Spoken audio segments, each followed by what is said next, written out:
En este video vamos a trabajar un poquito el tema de la ansiedad en los niños, vista desde el test de Bender. Sabemos que la ansiedad es un proceso natural, un estado anímico que forma parte de la vida cotidiana, tanto de niños como de adultos. El vocablo, la etimología de la palabra ansiedad viene del vocablo inglés anxiety, que quiere decir estado de desasosiego, de irritabilidad, es decir, cualquier estresor diario o cotidiano que en la vida de los niños puede ser a veces una pelea con compañeros de colegio, la exigencia de una tarea escolar, algunas dificultades en la relación con sus hermanos o con sus padres en la vida familiar. Es decir, hay muchas fuentes generadoras de ansiedad. Por supuesto, cuando no se hace crónica, estas ansiedades se eliminan el mismo día, digamos, que se experimentan. Es decir, son simplemente estreses momentáneos. Cuando ya podemos, al tomar una batería y empezar a ver que hay muchos signos de ansiedad, bueno, eso podemos decir que hay alguna sintomatología de la cual la ansiedad es como si fuera la punta del iceberg. La ansiedad en el test de Bender no es que específicamente sea un test para evaluar ansiedad. Sabemos que el test de Bender infantil, que se administra de esta forma entre los 5 y los 10, 11 años, da cuenta de lo que es la maduración visomotora y el desarrollo cognitivo, digamos, del niño hasta durante su latencia. También en el test de Bender infantil uno puede evaluar si hay indicadores de organicidad latentes, si hay indicadores emocionales, que fue el aporte que Kopitz incorporó sobre la base de el test de Bender de Loretta Bender allá por la década del 60.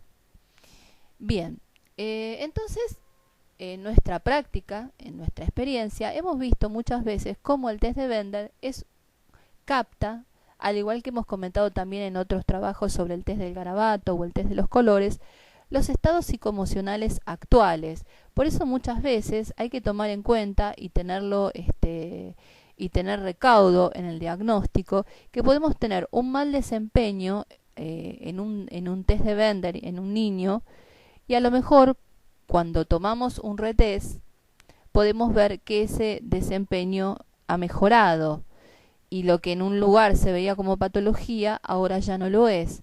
Entonces, también es importante tener en cuenta que los diagnósticos en la infancia son en principio provisionales. Si bien no dejan de ser diagnósticos, siempre hay que ver la evolución. Muchas veces un niño muy maduro o con un bajo desempeño, por ejemplo en este test o en algún otro, al tomarle esa misma técnica a los 3 a los 6 meses ha dado un cambio importante. También niños que están muy avanzados y que elaboran, digamos, una respuesta por encima de su nivel de desarrollo, también pueden encontrarse que después quedan con un nivel de rendimiento esperable para su edad y no ya tan superior. Por lo tanto, siempre, digamos, volvamos al mismo concepto de diagnóstico provisional. Dentro de los factores que nos permiten pensar en un estado de ansiedad en el test de Bender infantil, tenemos, por ejemplo, segundo intento. ¿Se entiende por segundo intento? Aquella característica que presentan los dibujos cuando el niño copia la tarjeta o la semicopia, no llega a terminarla, a veces sí, la tacha, la borra, la abandona y vuelve a retomar la graficación de la misma en otra parte de la hoja, a veces cercana, a veces lejana. Cuanto más lejana también es un poco más negativo este indicador. El segundo intento a veces tiene que ver con baja tolerancia a la frustración y a la vez como poca energía para mejorar, porque en realidad, digamos, el primer proceso debería haber sido el borrado. Después, acá tenemos segundo intento, por ejemplo, en el protocolo que ustedes están viendo, realizado por una niña de 9 años, en la figura 3. De hecho, es interesante mencionarles que hasta la figura 3 fue muchísima la demora, creo que llevó casi 40 minutos. Porque antes de llegar a esto, digamos, en la figura A hubo repasos, la 1 y en la 2 le costó muchísimo porque en realidad insistía en que quería que le salga horizontal la figura 1 y la figura 2. Y bueno, cuando llegó a la 3 empezó a borrar muchísimo. Y fíjense que no quedó muy bien lograda esa figura 3. Ya a los 9 años casi todas las figuras pueden hacerse adecuadamente. Otro indicador entonces de ansiedad es el borrado excesivo. Una cosa es 1 o 2 borrados, que siempre es más, es esperable. Tampoco es esperable que no haya borrado cuando también hay cosas para corregir. El otro indicador es el punto relleno, pero con intensidad y concentración, que es como sería como un repaso concentrado. Lo vemos en la figura 1, lo vemos en la figura 3, lo vemos en la figura 5. También aparece en el hexágono de la figura 7. Proyectivamente, la figura 7 siempre tiene un valor interesante porque, entre otras cosas, puede verse como la pareja interna, la parte femenina y la parte masculina en el hexágono de la derecha, la relación con la madre, hexágono izquierdo, y la relación con el padre, hexágono derecho.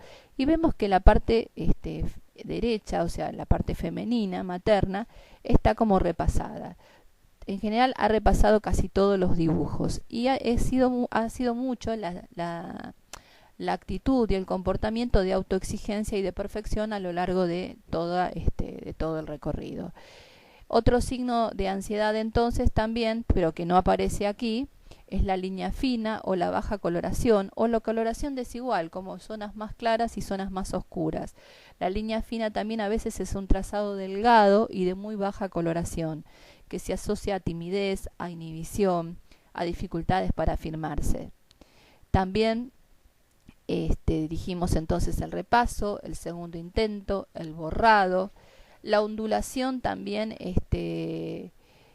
la disconformidad con la ondulación, en este caso de la figura 2, también da cuenta de una alta emotividad. Todos esos son signos de ansiedad. En esta niña los signos de ansiedad provenían siempre de cuando se sentía ante situaciones de exigencia, tenía mucha exigencia de parte de los padres en cuanto a su rendimiento escolar. Entonces el test de Bender es uno de los test proyectivos que por ahí, como característica psicológica y psicoanalítica también, es un test muy superyoico, ya que uno está pidiéndole al evaluado que copie la figura tal cual lo ve de la mejor manera posible, y cada uno vive esa exigencia con un distinto nivel de apremio.